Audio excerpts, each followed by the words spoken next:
tababarkani oo ku dhawaad isbuuc u soconaya qaar ka mid ah shaqaalaha warbaahinta ciidanka qalabka sida ayaa waxa ay ku baranayeen sida loo sameeyo cilmi baarista iyo sida loo idhidgarayo muuqaalada. Tababarka ayaa waxa iska kaashaday wasaaradda gaashaandhigga, taliska ciidanka xoogga dalka iyo safaaradda Ingiriiska ee Muqdisho. Muddadii uu socday tababarkani kor loogu qaadayo aqoonta shaqaalaha warbaahinta ciidanka qalabka sida ayaa waxaa casharada bixinayay macallimiin Soomaali iyo ajaanib isugu jira, kuwaasi oo waayo-aragnimo dheeraad ah u leh sida cilmi baarista loo sameeyo iyo idhidgaraynta muuqaalada. Xiritaanka tababarkani muddada u socday shaqaalaha SNA Radio ayaa waxaa ka soo qayb galay agaasimaha guud ee wasaaradda gaashaandhigga xukuumadda federaalka Soomaaliya Mudane Axmed Cabdi Kooshin iyo agaasimaha warbaahinta ciidanka qalabka sida Mudane Maxamed Muuse Maxamed iyo la taliyaha safaaradda Ingiriiska ee dhinaca warbaahinta Stephen, iyadoona halkaasi shahaadooyin lagu guddoonsiiyey shaqaalaha warbaahinta ciidanka qalabka sida oo dhammaystay tababarkii halkaasi uga socday. Ugu horreyn waxaa halkaasi ka hadlay la taliyaha dhinaca warbaahinta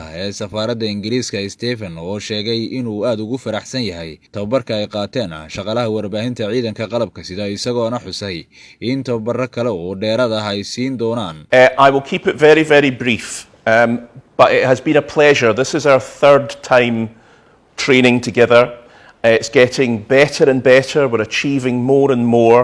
I'm really impressed by your enthusiasm and the intellectual rigor that you're applying to this training. I'm really impressed by your thirst for more training, and we will try to meet your needs as much as we possibly can. We're already going to meet up next month for another course in more video editing, and let's see what comes after that. Agaasimaha warbaahinta ciidanka qalabka sida Maxamed Muuse Maxamed ayaa wasaaradda gaashaandhigga, taliska xoogga dalka iyo safaaradda Ingiriiska kaga mahad celiyay tababarka ay iska kaashadeen oo sare loogu qaadayo tayada shaqaalaha warbaahinta ciidanka qalabka sida. Aadan ugu faraxsanahay waa markii saddexaad oo seminar ama tababar aqoon kororsi ah aan halkan ku qaadanayno. Hortiis tababaro noocan oo kale ah ma qaadan jirin, marka boqolkiiba boqol horta waan ugu mahad celinayna agaasimeena sida maaragtay waqtiga noo gelinayo, sida noogu dadaalayo. Taasna waxay fursad u tahay inaan maaragtay sii horumarino shaqada wanaagsan ee aan u hayno guud ahaan qaranka, gaar ahaan wasaaradda gaashaandhigga iyo taliska ciidanka xoogga dalka Soomaaliyeed. Muddadii halkan tababarka oo naga socday wax badan aan maaragtay aan ku kororsanay oo ay ka mid ahayd qaabka maaragtay cilmi baaris loo sameeyo. cilmi baarisna marka laga hadlayo aad bay muhiim ugu tahay ciidanka shaqada uu ku jiro.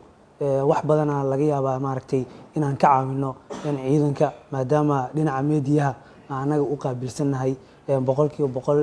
Tiimka safaaradda Ingiriiska gaar ahaan Steve iyo Albany iyo iyagana waa ugu mahad celinaynaa. Agaasimaha guud ee wasaaradda gaashaandhigga xukuumadda federaalka Soomaaliya Mudane Axmed Cabdi Kooshin oo ugu dambeyn halkaasi ka hadlay ayaa sheegay in uu bahda SNA Radio kaga mahad celinayo sida hagarlaanta ay ugu shaqeeyaan dalkooda. Waxaa sharaf ah inaan maanta ka soo qayb galo xidhitaanka tababarkii muddada idinku socday DFS oo ay soo qaban qaabisay hay'adda ERI kooxda Ingiriiska ay soo qaban qaabiyeen Albany Associates oo ay idinku tababareen qaybo fara badan oo la xiriira qaabka muuqaalka looga duubo marka ay socdaan hawlgallada.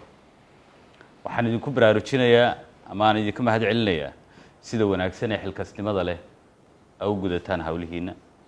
Waxaan ku dadaali doonaa wasaaradda gaashaandhigga ahaaneed inaan hore u marino khibradda, tayada iyo qalabka shaqaalaha ka shaqeeya communicationka ama qaybta SNA Radio. Warbaahinta ciidanka qalabka sida oo lafdhabar u ah ciidamada qalabka sida iyo sidoo kale shacabka ayaa muddooyinka ugu dambeeyay waxaa socday dadaallo lagu horumarinayo qalabka iyo tayada shaqaalaha.